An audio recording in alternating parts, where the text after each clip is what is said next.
नमस्कार, स्वागत है आपका न्यूज़ लॉन्चर पर। मैं हूं अशोक वानखड़े, लेकर आया हूं आपका अपना कार्यक्रम द एक्स-रे। एक खबर आई, मथुरा में एक मीटिंग चल रही है राष्ट्रीय स्वयंसेवक संघ की।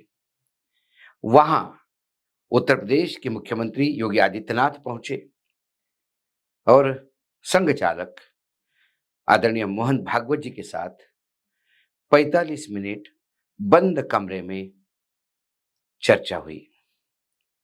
बाहर आने के बाद उन्होंने कहा कि उत्तर प्रदेश में होने वाले महाकुंभ का न्योता देने के लिए उन्होंने मोहन भागवत जी से मीटिंग की। अब इस खबर को जब मैं एक्स-रे से देखता हूं तो मुझे थोड़ी हंसी भी आती है, लेकिन योगी आदित्यनाथ की मजबूरी भी समझती है। आपको किसी को महाकुंभ का न्योता देने के लिए 45 मिनट बंद कमरे में गुफ्तगू नहीं करनी होती है, लेकिन जो चीजें छन के आ रही हैं, जो हमारे सोर्सेस हैं वो बता रहे हैं, उससे बहुत कुछ चीजें अलग हैं। महाकुंभ तो बहाना था, असल में 9 सीटों का उपचुनाव ये मुख्य कारण है। राष्ट्रीय स्वयंसेवक संघ और भाजपा के बीच एक खाई निर्माण हो गई थी और वो खाई इतनी निर्माण हो गई कि 2024 के लोकसभा चुनाव के दौरान पार्टी के राष्ट्रीय अध्यक्ष जेपी नड्डा ने ये तक कह दिया कि अब हमें संघ की जरूरत नहीं। उनके एक वक्तव्य ने बीजेपी को 180 पे लाया टेक्निकली, और आंकड़े के हिसाब से मशीनों का जोड़ के 240। बैसाखियों पे सरकार, मोदी की गारंटी, मोदी की सरकार, मोदी की पार्टी धरी की धरी रह जाएगी। इसके बाद संघ आक्रामक हुआ। मोहन भागवत के लगातार वक्तव्य यदि जिसको समय समय पे हम आपके सामने लाते रहे, और कहीं ना कहीं भाजपा भी बैकफुट पे आ गई। हरियाणा में चुनाव, साथ में जम्मू कश्मीर में चुनाव। जम्मू कश्मीर में भी, खासकर जम्मू के क्षेत्र में और पूरे हरियाणा में फिर संघ को गुहार लगाई गई। संघ ने थोड़ी ढिलाई दी, संघ के स्वयंसेवक काम पे लग गए। हरियाणा के नतीजे भी आपके सामने हैं और जम्मू कश्मीर के भी। जम्मू कश्मीर में भले ही बीजेपी सरकार नहीं बना पाई, लेकिन भाजपा नंबर 2 पे आई है और आने वाले समय में वहां भाजपा विरुद्ध नेशनल कॉन्फ्रेंस यही देखने को मिलेगा, क्योंकि कांग्रेस 10 का आंकड़ा भी पार नहीं कर पाई और कांग्रेस अब वहां दम तोड़ते हुए नजर आई।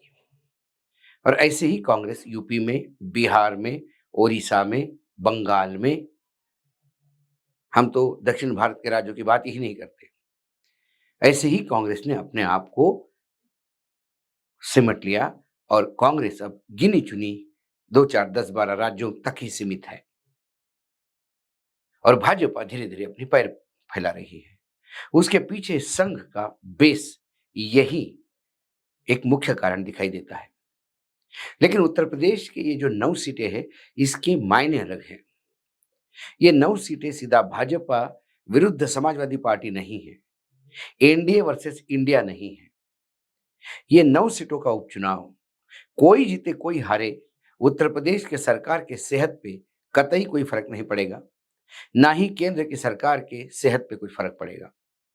ये फर्क पड़ेगा तो योगी आदित्यनाथ के भविष्य पे, क्योंकि यूपी में बुरी तरह से जब लोकसभा में हार हुई, तब सारा ठिकरा योगी के सर पे फोड़ने का प्रयास किया गया। लेकिन योगी जी ने बड़े ताकत के साथ पूरे आरोप वापस करते हुए दिल्ली को कटघरे में खड़ा कर दिया। जब दिल्ली कटघरे में खड़ा हो गई, तो अपनी जान बचाने के लिए दिल्ली ने एक नया पेंतड़ा दिया। कहा कि अब वो छोड़िए, यदि आपको लगता है कि आप में ही दम है, तो ये आने वाले जो उपचुनाव है ये जितवा के दिखाइए। योगी जी ने वो चैलेंज लिया और योगी जी पूरी ताकत के साथ लग गए। 15 मिनिस्टर, 9 कॉन्स्टिट्यूंसी, 10 कॉन्स्टिट्यूंसी। अब एक उसमें से फूलपुर में नहीं हो रहा है चुनाव। वो चुनाव भी नहीं हो रहा है इसलिए कि मुझे लगता है कि यदि चुनाव आयोग ने उसमें मना किया है, तो ये दिल्ली के कहने पे ही होगा। योगी आदित्यनाथ वो नहीं जगह रखते हैं कि जो चुनाव आयोग को समझा पाए, क्योंकि चुनाव आयोग अभी दिल्ली के कब्ज़े में है। ऐसे में योगी पूरी ताकत लगाए हुए हैं और दिल्ली मज़े लेते हुए दूरबीन से देख रही है कि योगी जितवा पाते या नहीं। समाजवादी पार्टी पूरी ताकत के साथ है। वर्तमान 10 सीटों पे बीजेपी के पास 3, एक सहयोगी दल के पास, एक आरएलडी के पास, ऐसी 5 सीटें और 5 सीटें समाजवादी के पास थी। समाजवादी अपनी 5 सीटों पे पूरी पकड़ लेके बैठी है। साथ में एक फूलपुर सीट है, जो लोकसभा चुनाव में समाजवादी की उम्मीदवार ने बहुत अच्छी बढ़त ली थी, तो उनको लगता है कि वो भी सीट हम ले सकते हैं। वो बीजेपी से एक सीट खींचने के लिए बैठे हैं और भारतीय जनता पार्टी समाजवादी की पाँचों कब्जा करने में लगी हुई है। ये लड़ाई बहुत कठिन है योगी आदित्यनाथ के लिए। ऐसे में योगी आदित्यनाथ के जो रखवाले हैं, जो पीछे हिमालय जैसे खड़े होते हैं, वो संघ है। यही कारण है कि तमाम राज्यों में जहाँ-जहाँ भाजपा शासित राज्य है या एनडीए की सरकारें हैं, वहाँ के मुख्यमंत्री रबर स्टैम्प की तरह यूज़ होते हैं और पूरे राज्य के कंट्रोल की बागडोर दिल्ली के हाथ में है। एक राज्य है उत्तर प्रदेश, जहाँ दिल्ली फँस गई। दिल्ली जो चाहती वो नहीं करवा पाती, क्योंकि योगी आदित्यनाथ के तेवर अलग हो जाते हैं और योगी आदित्यनाथ की ताकत संघ है। ऐसे में इसके पहले गोरखपुर में जब संघ चालक ने 3 दिन की वहाँ पे शिविर था और खबरें थी कि योगी जी मिले, ना संघ ने उसकी पुष्टि की, ना योगी जी ने पुष्टि की। दोनों तरफ से लगातार खबरें प्लांट हो रही थी। इसलिए हम ये नहीं मानते कि गोरखपुर की जो खबरें है उसमें कोई मिले या ना मिले हो, तो हम दोनों पे छोड़ देते हैं। लेकिन मथुरा में ये मीटिंग तो पब्लिक के सामने हुई, भले ही बंद कमरे में हुई, लेकिन दोनों तरफ से ये माना गया कि ये मीटिंग हुई है। अब 45 मिनट में ये बताया गया है कि संघ ने योगी जी को प्रॉमिस किया है कि खंडे से खंडा लड़ा के संघ योगी जी के साथ खड़ा रहेगा। बीजेपी का यूनिट है जो उत्तर प्रदेश का, वो योगी जी और सब मिलके, यानी साथ में संघ भी योगी जी की नैया पार लगाने में लगे हैं। अब योगी जी को भी समझ में आ गया है कि संघ के सिवा उनका रखवाला कोई नहीं। वैसे भी वो मुख्यमंत्री पद पे भी संघ के आशीर्वाद से ही है। कुल मिलाकर बीजेपी के लिए योगी का होना उत्तर प्रदेश में ज़रूरी भी है, क्योंकि वो योगी को लगातार कैश करते हैं। लेकिन योगी का बढ़ता कद देख के दोनों गुजरातियों में कहीं न कहीं एक इन्फीरियर कॉम्प्लेक्स आता है। महाराष्ट्र में भी अब योगी जी के पोस्टर्स लगने शुरू हो गए हैं। संघ योगी का उपयोग दोनों गुजरातियों को शह देने में करता है। दोनों गुजराती योगी जी के ऊपर हमला करते हैं, ये सोच के कि यदि योगी जी को वो निपटा देंगे, तो कहीं न कहीं संघ को भी उसकी जगह दिख जाएगी। संघ, बीजेपी, योगी, ये जो द्वंद्व है, इसकी परिणति क्या होगी, ये तो जब 20 तारीख को मतदान होगा और 23 तारीख को जब उसके नतीजे आएँगे, तब पता पड़ेगा कि संघ की ताकत कितना काम कर पाई, या फिर अभी भी उत्तर प्रदेश की जनता अखिलेश के साथ खड़ी है। कुल मिला के अखिलेश पाँचों सीटें हार जाते हैं, तो अखिलेश की सेहत पे कोई फ़र्क नहीं पड़ता।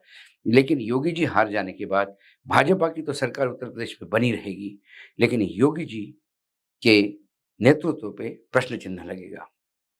जब भाजपा पे यदि संघ प्रेशराइज़ करते हैं कि बाकी जगह आप मुख्यमंत्री बदलो या अच्छे लोगों को मुख्यमंत्री बनाओ, तो फिर वो योगी के लिए भी बदलाव माँग सकते हैं।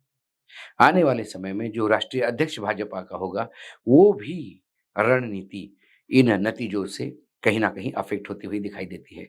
कुल मिला के जब मैं एक-सिरे से देखता हूँ, तब योगी आदित्यनाथ और आरएसएस प्रमुख की ये बैठक, ये योगी, संघ और बीजेपी के लिए बहुत अहम है और ये तो 23 तारीख के नतीजे के बाद ही समझ में आ जाएगा।